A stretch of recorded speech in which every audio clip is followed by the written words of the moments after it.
अस्सलामु अलैकुम वरहमतुल्लाहि वबरकातुहू। हकीम सफदर सईद अबू ज़ैबी से हाज़िर खिदमत हूँ। मखलूक में आसानियाँ बाँटें, अल्लाह ताला आसानियाँ अता फरमाएगा। आज हम बात करेंगे सीमन एनालिसिस में जो पस सेल आते हैं उस पे। उसके बारे में काफ़ी मैसेज आए हैं कि पस सेल का कोई इलाज तजवीज़ फरमाएं। जब सीमन की रिपोर्ट आती है तो उसमें अमूमन पस सेल की मिकदार लिखी होती है। अगर 2 से 4 तक हो ये तो नॉर्मल है। जब ये बढ़ जाती है तो ये स्पर्म काउंट को कम करती है, एक्टिव स्पर्म उससे कम हो जाते हैं।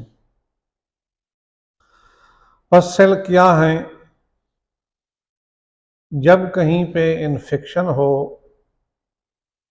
वहाँ पे जब WBC सेल डेड होते हैं तो उससे पस बन जाती है। यहाँ पे जो पस सेल होते हैं, तिबी लिहाज से इसका जो इलाज है वही इलाज है जो सोजाक का इलाज है। सोजाक में जो दवाइयाँ इस्तेमाल होती हैं वो पस सेल में भी इस्तेमाल होती हैं। सोजाकी जहर होता है जिसकी वजह से ये इन्फेक्शन होती है, बैक्टीरिया होते हैं जिसकी वजह से इन्फेक्शन हो जाती है और सीमन में पस सेल आना शुरू हो जाते हैं। जब ये पस सेल मिकदार में बढ़ जाते हैं तो स्पर्म काउंट को कम कर देते हैं, एक्टिव स्पर्म जो हैं वो कम हो जाते हैं। जब एक्टिव स्पर्म कम हो तो बांझपन का मसला हो सकता है, औलाद की पैदाइश का मसला हो सकता है, फिर हमल नहीं ठहरता। स्पर्म कम हो तो हमल नहीं ठहरता, क्योंकि इंसान की पैदाइश की इब्तिदा जो है वो स्पर्म से है। स्पर्म जब तादाद में कम होते हैं तो फिर औलाद पैदा नहीं होती। ऐसे मरीज़ सालों से मुख्तलिफ अद्वियात खाते रहते हैं जिससे मसला हल नहीं होता। आज जो नुस्खा आपको बताएंगे इंशाल्लाह ये 1 महीने के इस्तेमाल के बाद आप सीमन एनालिसिस रिपोर्ट करवाएंगे तो आपके पस सेल जो है वो नॉर्मल हो जाएंगे, नील हो जाएंगे। 2 या 4 अगर हों तो कोई टेंशन नहीं, लेकिन इससे पस सेल आपके नॉर्मल हो जाएंगे, कम हो जाएंगे। तो ये नुस्खा इस्तेमाल करेंगे।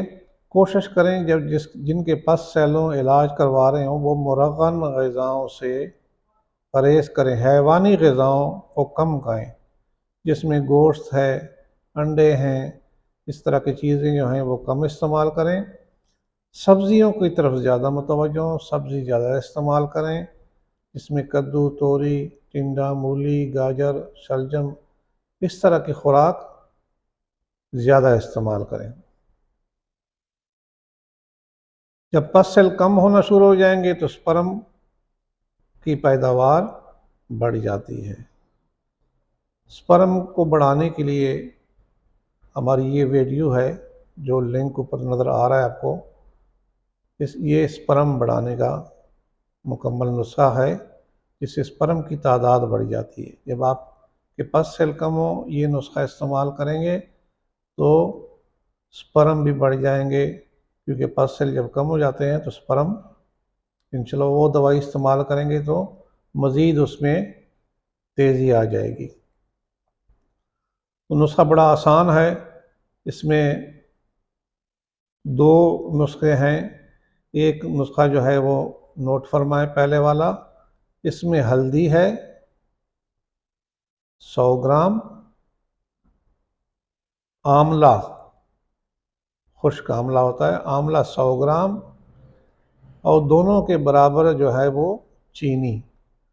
200 ग्राम ये हो जाएंगी, 200 ग्राम इसमें चीनी मिक्स करना है। हल्दी का अलहदा पाउडर बनाना है, आंवला का अलहदा पाउडर बनाना है, चीनी का अलहदा पाउडर बना लेना है। फिर ये तीनों चीज़ें मिक्स करेंगे, अच्छी तरह छान लें, बारीक छाननी से छानना है इसको। ये 1 चम्मच सुबह, 1 चम्मच दोपहर को और 1 चम्मच शाम को इस्तेमाल करना है। इसको सादा पानी से इस्तेमाल करना है, कोई दूध वगैरह इस तरह की चीज़ों की ज़रूरत नहीं। दूसरा नुस्खा जो है, इसमें मगज़ रेटा है। मगज़ रेटा आपने लेना है 50 ग्राम, हल्दी आपने लेनी है 100 ग्राम, गुले मदार लेना है आपने 100 ग्राम। इन सारी अद्वियात को आपने अलग-अलग सफ़ूफ बना लेना है। जब अलग-अलग सफ़ूफ बना लेंगे, उसके बाद मिक्स करेंगे, अच्छी तरह छान लें। इसके बाद 500 मिलीग्राम का कैप्सूल, कैप्सूल ना हो तो वैसे भी इसको खा सकते हैं, या बड़े चने के बराबर गोलियां भी इसकी बना सकते हैं। तो 500 mg की खुराक इसकी सुबह, दोपहर, शाम सादा पानी से इस्तेमाल करनी है। ये दोनों नुस्खे जो हैं, ये आप कम अज़ कम 1 से 1.5 महीना इस्तेमाल करें। उसके बाद सीमन की रिपोर्ट करवाएं। इंशाल्लाह आपके जो सीमन में जो पस सेल हैं वो निल हो जाएंगे। इसके साथ साथ जब पस सेल निल हो जाएंगे तो उस स्पर्म की बढ़ाने वाला जो नुस्खा है हमारा, वो जो लिंक दिया था पहले, वीडियो के आखिर में भी उसका लिंक होगा, तो वो इस्तेमाल शुरू कर दें। दोनों इकट्ठे भी कर सकते हैं, पस सेल का नुस्खा भी खा रहे हैं और साथ स्पर्म बढ़ाने का, ये दोनों इकट्ठे भी हो सकते हैं। अगर पस सेल का पहले इस्तेमाल करें, स्पर्म बढ़ाने का बाद में, ये भी ठीक है। अगर दोनों इकट्ठे इस्तेमाल करें तो वो भी ठीक है। तो ये आप इस्तेमाल करेंगे, जब स्पर्म काउंट पूरी हो जाएगी तो इंशाल्लाह औलाद की नेमत अल्लाह ताला आपको दे देंगे। तो अगले वीडियो तक अल्लाह हाफिज़। ये जो वीडियो है, ये स्पर्म बढ़ाने का नुस्खा है। इसको स्पर्म बढ़ाने के लिए इस दवाई के साथ इस्तेमाल करें, या इस दवाई स्पर्म ये पस सेल निल होने के बाद इस्तेमाल करें। अगर दोनों इकट्ठे इस्तेमाल करें फिर भी ठीक है।